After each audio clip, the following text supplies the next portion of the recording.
First of all, my name's Kimberly. I am the owner of NatEv Life. We don't strictly just do native plantings, but we are a custom design install company for new gardens. We do garden renovations. We do some hands-on maintenance. We don't touch grass at all. One of the things that we are good at as well is creating vegetable gardens, either in the ground or raised planter designs, building and installing as well. So, now is a perfect time of the year that we can start thinking about vegetable gardens in Florida. If you're from up north like I am, originally 18 years ago I moved down here from Niagara Falls, Ontario, I thought, fall comes around and that's it, we're done. We're up there, we're packing up the last or harvesting the last of the crops, putting them in our root cellars if we still have root cellars up there, putting the root crops away or canning and putting them up on the pantry. Here, polar opposite. This is our prime time for planting. You can plant vegetable gardens in the summer. However, you have to think of a different take. The temperatures and the humidity and all the other extreme conditions that we have in here in the summer do not make ideal planting for common traditional vegetables. You need to think more of the tropical versions that are available. So, this is actually a perfect time to plant. We're a little bit late on starting seeds. However, you can still start them. Generally, starting with seeds, we want to think about September, October, even though it's still really, really warm down here. It's an ideal time to start your seed crop in your trays, baby them and nurture them along. And then by the time it gets to be a month and a half, 2 months for some varieties later, now's the time to transplant them into the garden. So the most important thing to remember is when you are starting your seeds that you have to acclimate them, which means we can't baby them in the house or baby them on our porch or our screen patio enclosure, then all of a sudden decide, well, Kim said it's time to move them out.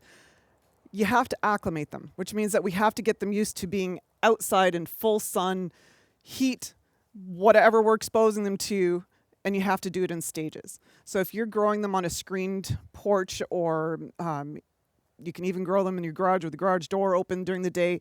You want to bring them out for 2 to 3 hours at a time into the sun and then bring them back again. They're kind of like vampires. They need to be exposed to a little bit at a time so they can be able to survive the full sun. Usually it takes about 2 weeks of acclimation before you can put them fully out into your gardens in order for them to do the best. If you take them straight out from growing them as seeds and saying, I don't have enough time, let's throw them out there anyways, they're not ever going to survive well. They're going to struggle their entire lives. You might get fruit that grows on them that doesn't grow to the best flavor. It's because they're putting all their energy into surviving this blazing hot Florida sun and trying just to live instead of giving you the best possible tasting fruits and vegetables. So saying that, I'm going to jump a little bit. I think everybody has the handout that was handed out. I didn't actually look to see how many pages are in it. I sent an 11-page document to Tina and said, you don't have to print it or print everything out. It was just a comprehensive put together that there is 11 pages. Fabulous. Okay, so basically everything that I'm covering today is in there. So if you don't want to take notes or you forget what I said, it's all right there for you. I'm kind of following along with it. The most important things, if you want to flip to the page, I think it might be the first page that says tips for successful gardening. That's where we need to start. The most important thing, first of all, is figuring out where you're going to plant your garden. If you're lucky enough to have a property where you have space to put an actual in-ground garden, great. But you still want to look at the conditions. Even in the fall time, your vegetable gardens are going to do better with a little bit of shade instead of full blazing hot sun. If you only have full blazing hot sun in the area where you have availability to plant, great, you can put up a shade cover. Okay, there's different levels of shade cover. I would get the one that, not the darkest rating. I don't know how they go for ratings, but it's the lightest one. You can get them at Home Depot. You can get them at Lowe's. Busy Bee may have them here. I'm not entirely sure.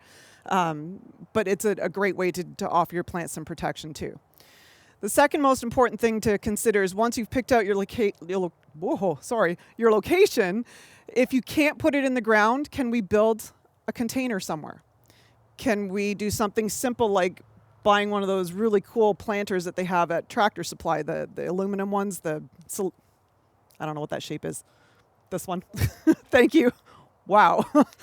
It's a Saturday morning, and usually I get to sleep in a little bit Saturday, so I forget my words sometime. The oval-shaped aluminum containers that you can buy from Tractor Supply. I think Home Depot or Lowe's has them. They're amazing. They got drain holes in the bottom, and it's a great way of setting up a small space raised planter garden. Once you have where you're going to plant it, next most important thing is thinking about the soil. Please, please, please do not just take potting soil, which is this, and fill your planter with it and think that your vegetables are going to thrive. They're not. This is a great way of lightening the soil because it does have perlite in it, which is those little white pearls in there. It's a great way of lightening it. Most importantly, what I use is composted cow manure, and I would do probably a 60-40 ratio of the cow manure to the potting soil. And the reason for that is because when you put your seeds or your plants in the ground, they're looking for that nutrients, and they're going to get the nutrients from the composted manure. If you live next to a horse farm, please do not go to your neighbor and say, "Can I have some of your manure?" and throw it right in your gardens. It's going to kill your vegetables because that has to be broken down and composted in order for it to be beneficial to your plants.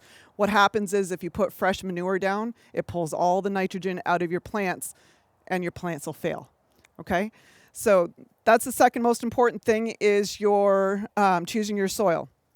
Now we need to think about planting our garden. Are we just going to throw everything in there because I want cucumbers, I want squash, I want broccoli, cauliflower, carrots, lettuce, I want everything that I can, tomatoes, basil, I want everything that I can cram into a space in a garden this size? Not going to work very well. You can try, it's not going to work well.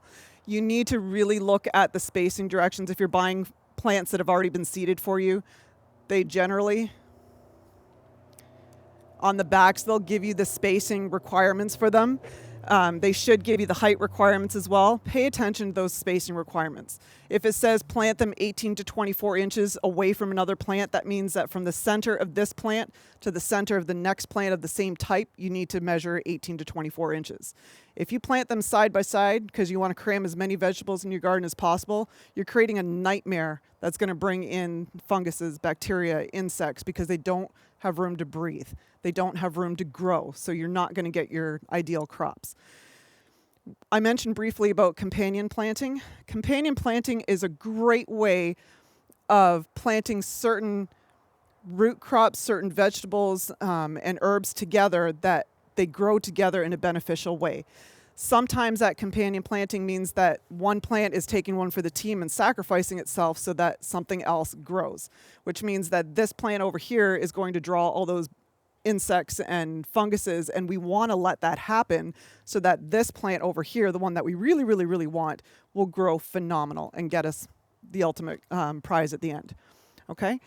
In the group, I did put several pages on companion planting. It lists it pretty laid out very easily to read. The first column is the plant. The second column is ideal companion plantings. The third column, I believe, is the things you want to stay away from planting with them. And the fourth column is pests, diseases, insects that could potentially attack your crops. So we're planning out our garden. Some of the things that you may not think of as far as companion planting. So if we have Brussels sprouts, and this is what I was doing earlier, but of course I didn't think to put the labels to face me so I could see them afterwards. I think this is my Brussels sprouts here. Yes, thank you. You're hired. Okay, so with Brussels sprouts, some common planting, companion plantings, put your dill with it. Put your thyme with it. Nasturtium, which we don't have here, but nasturtium is the orange and yellow and red flowered plants. It's actually an edible. It's got a very, very peppery taste. Those make very, very good companion plantings with the Brussels sprouts. So does marigold. So those are nasturtium in a salad is phenomenal. It's got that light peppery taste to it, and it's really, really good. So this is a companion planting that you want to take into account that will help everything grow together and thrive. If we talk about cabbage, this is collards. My cabbage is right here. Cabbage and cauliflower, or cabbage and marigolds go very well together.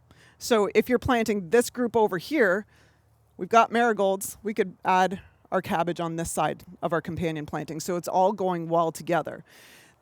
Companion planting is not only plants that will draw certain insects away from our prized plant, it's also to do with the nutrients and what they put into the soil and what they take out of the soil. So this group of planting over here is going to take certain nutrients from the soil and leave it rich for other vegetables that we can plant afterwards. So what I'm trying to say is that some crops will take a lot of nitrogen out of the soil, but it'll leave all the other nutrients that other plants, that once those crops are done, then we can put into that same planting location without having to worry about changing or topping up our soil after the fact. Cucumber. This guy right here, he needs a drink. I'm sorry, but we'll get you back to health again.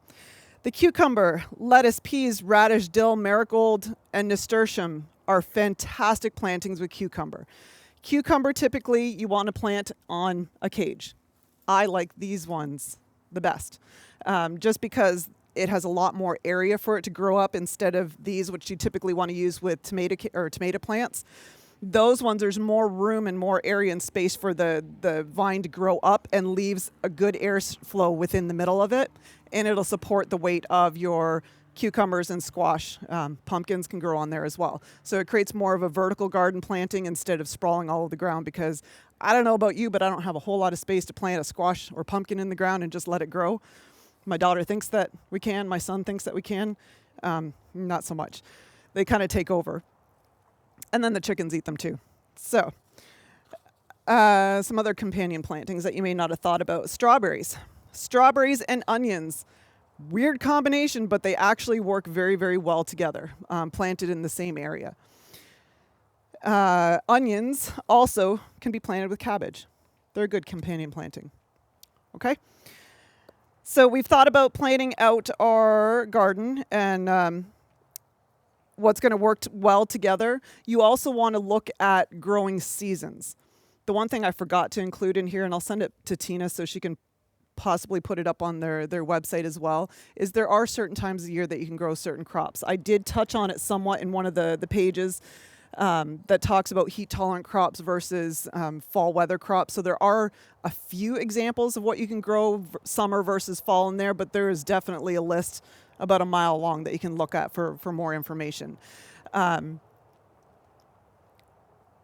So after we've planted our garden, we thought about what we're pairing together. Now's the time that we need to sit there with our chair out there and whisper sweet nothings into the ears of our crops. You know, play it some nice music, go out and water it every day, take care of it. Because if you just plant your garden and then walk away and think you're going to get vegetables in a couple of 3 weeks, you're not. It needs nurturing. We need to take care of our plants. Just like with any gardening, vegetable gardening is a little bit more sensitive. It's not things where you can just throw a shrub in the ground and hopefully it'll do okay. Vegetable gardens need that care. They need the daily watering. And when I say daily watering, that means we need to give it a really good long drink, not a sprinkling at the top. The worst thing that you can do with any type of plant is water the leaves, because when you water the leaves with the humidity in Florida especially, it's going to bring in the funguses that attack the plants, and bacterias that will attack the plants. So you want to water the soil versus watering the leaves and stems on the plants. I always tell my customers, no matter what we're doing, please don't rely on your irrigation system. You can put up a drip line irrigation system that hooks onto your garden hose into a vegetable garden, which is phenomenal. But don't set it on a timer to run every single day. Go out, get your fingers dirty, put them in the soil. If the soil is damp, it doesn't need water again. Wait until it's starting to dry out a little bit before you water again. Because if you don't, you can cause things called root rot on the vegetables that, again, your plants are done at that point. Seeds are a little bit different. If you're planting or sowing seeds directly into your soil, you need to water those daily, because it's like this little itty bitty tiny baby that if it doesn't get a drink every day, it's going to start to grow, and then it's going to say, I'm thirsty, I need some more water, and it's going to go back into itself. And it may try to come back out again a couple times, but after a couple days of being left with no water, it's just not going to grow into any kind of plant. So seeds, we want to baby a little bit more than our plants. Okay. We want to protect our garden from pests. Around here, rabbits are horrible. There's quite a few things that you can do to protect from rabbits, but there's no fail-safe measure to keep rabbits out of your garden, except for putting a rabbit fence or having raised planters. And even in raised planters, if you have springs as your pet rabbit, he'll jump up into your garden and eat your root vegetables. Rabbit fences, I know, are not that pretty to look at, but it definitely saves our crops and protects them a little bit. You can use rabbit scram. I've had some success with this, not a whole lot, and it smells god-awful. I use a 50-50 blend of blood meal and bone meal. And I know this is a really horrible way of thinking about it, but even though it smells not great either, it's a natural fertilizer for your crops as well. But the smell is redolent of fresh prey. Fresh kill. Rabbits don't like the smell of blood. They don't like the smell of bone. So this you can put down and it will keep them away temporarily. It's something that you have to keep adding.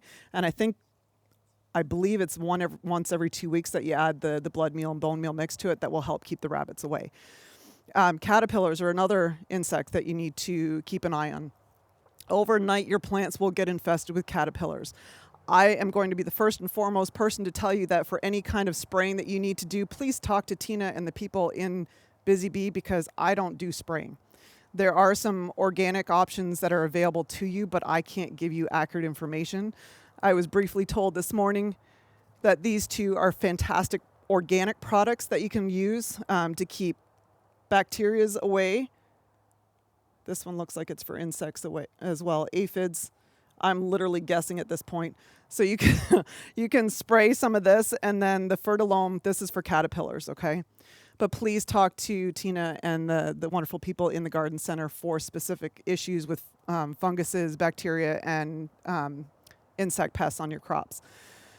The other thing that you can release into your garden are ladybugs. Ladybugs are phenomenal, and they do have them for sale here in the garden center as well.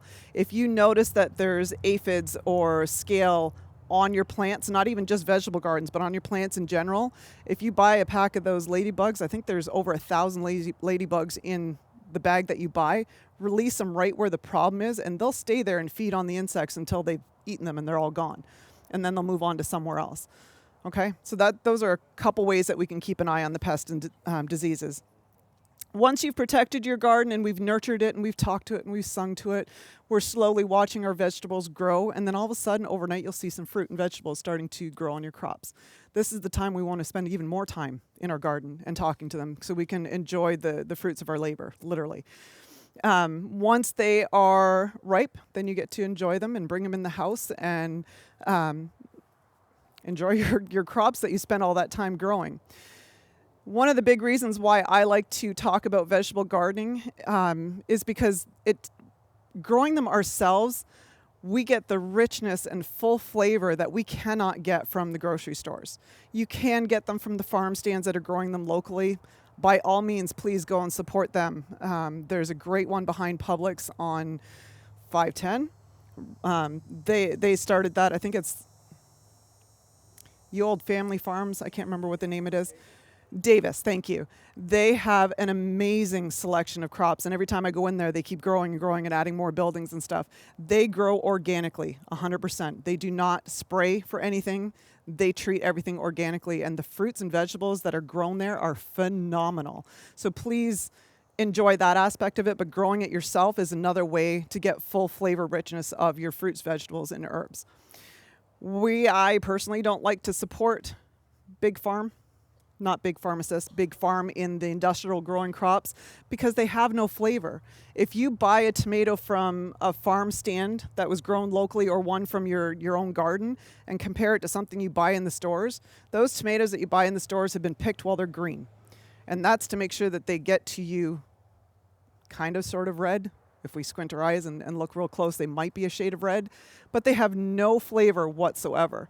So this is another benefit of growing for yourself. Tomatoes. Those are always the fun ones to grow down here. And I've been asked about pinching and cutting back tomatoes. There's two different types of tomatoes that you can grow. One is called a determinate variety and the other one's called an indeterminate. An indeterminate variety are your cherry tomatoes, your vine growing tomatoes. The determinate varieties are your bush growing tomatoes. There is a difference between pinching and cutting back. Cutting back we don't have to do on our bush varieties at all. We want to save those for the ones that keep growing. It's a vine. When they get to be about 6 foot, that's when you want to cut them. The reason for doing that is now it pushes all the nutrients and the growing power into the plant itself, into the production of our tomatoes, versus taking some of that production growth into the tip of the vine. It puts all those nutrients back into the fruit. Pinching is the process of literally pinching off parts of your tomatoes. And for those, what I typically do, let's see if we can find some. We're not going to cooperate today because these guys are all happy.